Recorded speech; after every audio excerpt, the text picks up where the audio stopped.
Ya pemirsa, dan untuk mengetahui seperti apa penanganan pemerintah Kota Batam saat kerusuhan terjadi dan juga seperti apa kondisi Kota Batam terkini pada hari ini, kita akan segera bergabung untuk berdialog bersama Wali Kota Batam dan juga adalah Kepala BP Batam, Bapak Muhammad Rudi.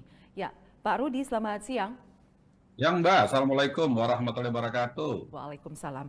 Ya, Pak Rudi, pada saat terjadi unjuk rasa yang kemudian berakhir ricuh di Kota Batam beberapa hari lalu, Anda sempat mengapresiasi aspirasi warga yang disampaikan.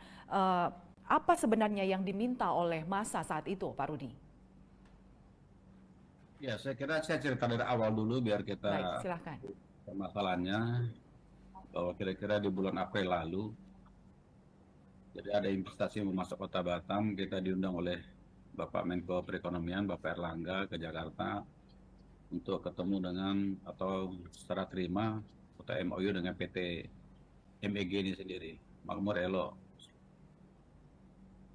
Dari waktu itulah kita mulai untuk menyelesaikan apa yang menjadi masalah tempat investasi ini sendiri. Tempat investasi ini ada di Kota Batam, tepatnya di Pulau Rempang dan sekitarnya. Memang cukup besar.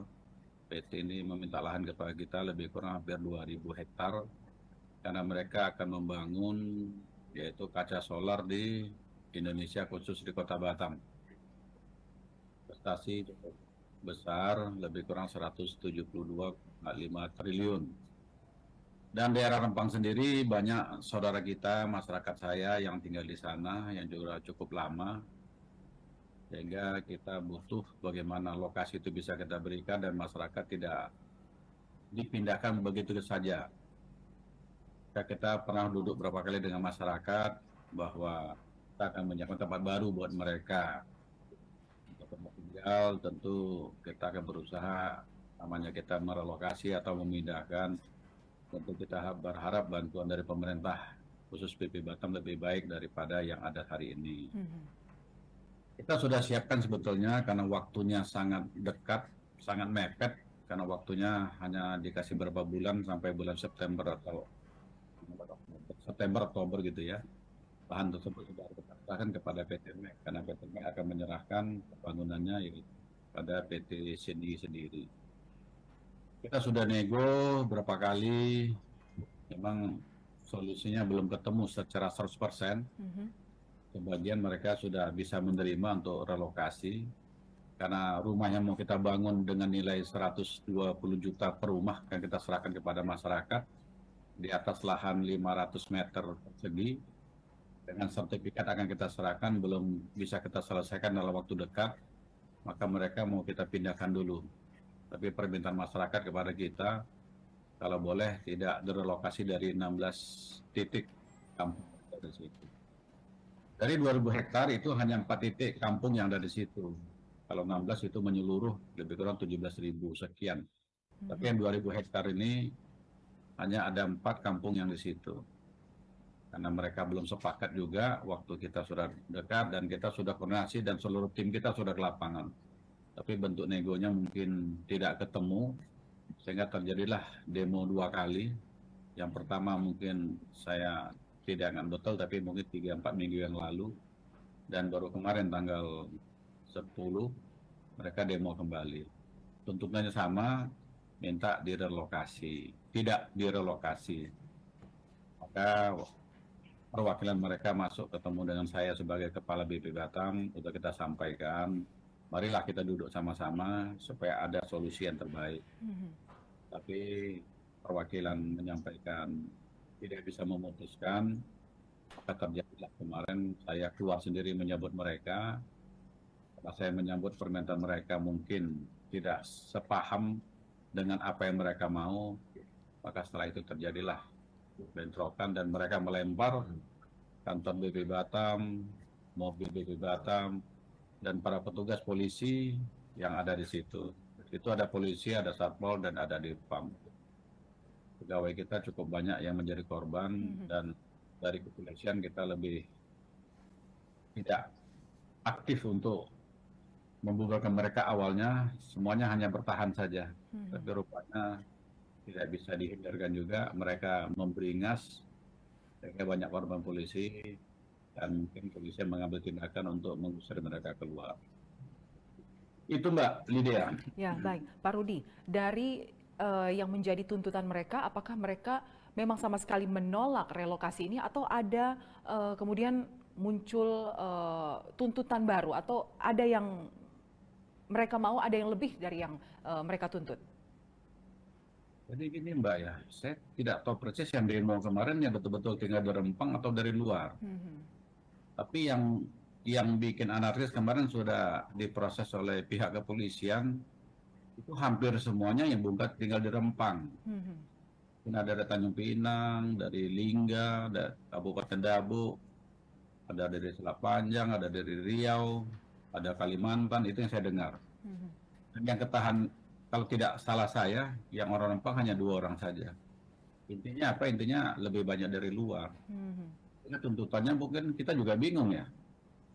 Yang tinggal seharusnya nuntutnya ke kita, tapi orang luar nuntut ke kita gitu. Gitu Mbak. Berarti diduga kuat ini disebabkan juga karena ada provokasi ya Pak Rudi ya? Mungkin itu bahasanya lah Mbak.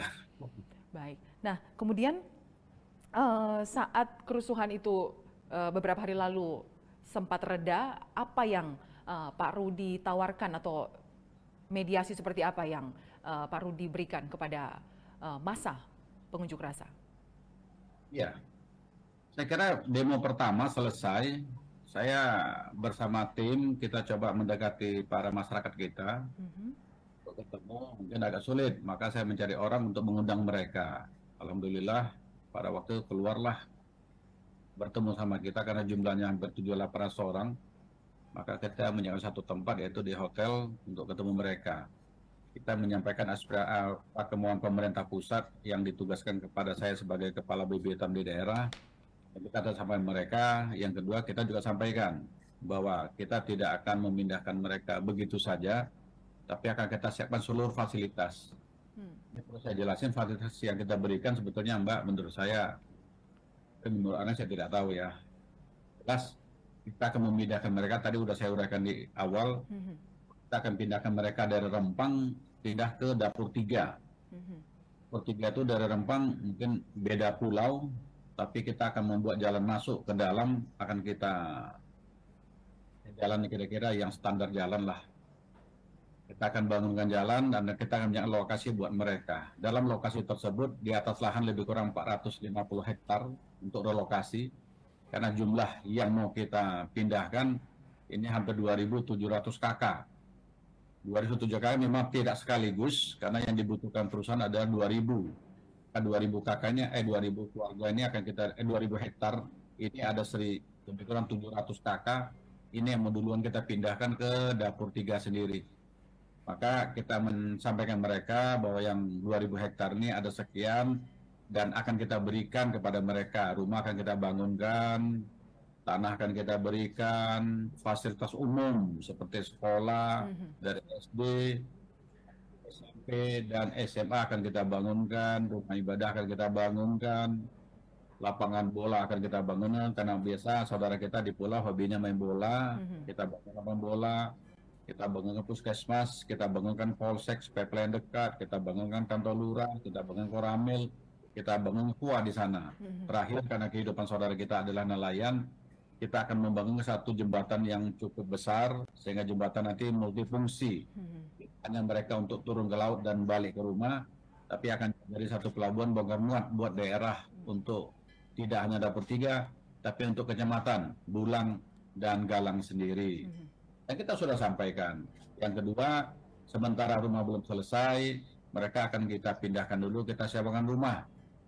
Kalau mereka tidak mau sewa rumah, maka akan kita berikan biaya untuk sewa rumah lebih kurang.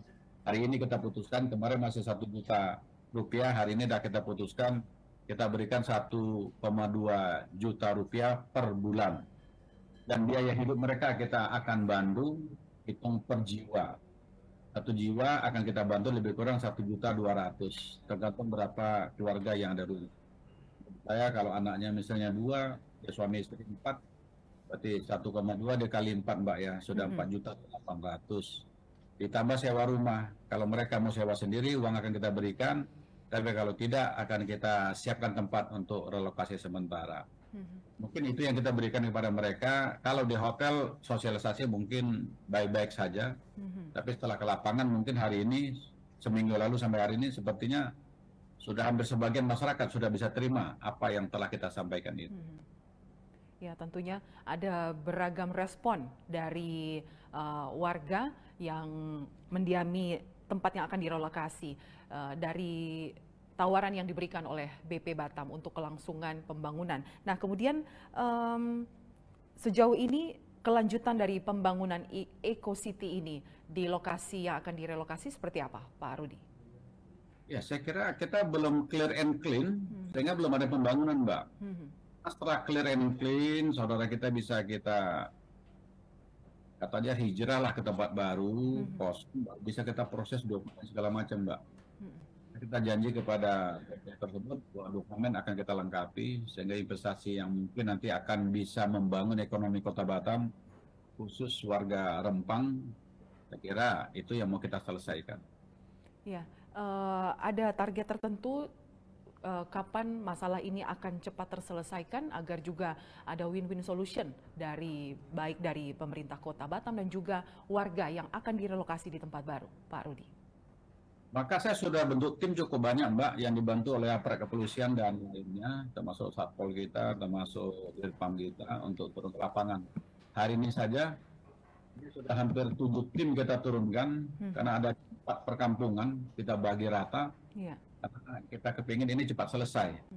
Saya tidak sampaikan target, tapi lebih cepat lebih baik karena namanya orang investasi dan Pak Presiden sudah menyaksikan sendiri MOU di China sana, maka tugas kita menyelesaikan atas perintah Pak Presiden kepada Pak Menteri dan kepada kita. Baik. Secepat mungkin, Mbak. Kalau boleh bulan ini juga akan kita selesaikan, Mbak. Baik. Terima kasih Bapak Muhammad Rudi, Wali Kota Batam yang juga adalah Kepala BP Batam sudah berbagi informasi bersama kami di Presisi Siang. Selamat siang. Terima kasih, Mbak. Selamat siang. Baik pemirsa, Presisi Siang akan segera kembali sesaat lagi.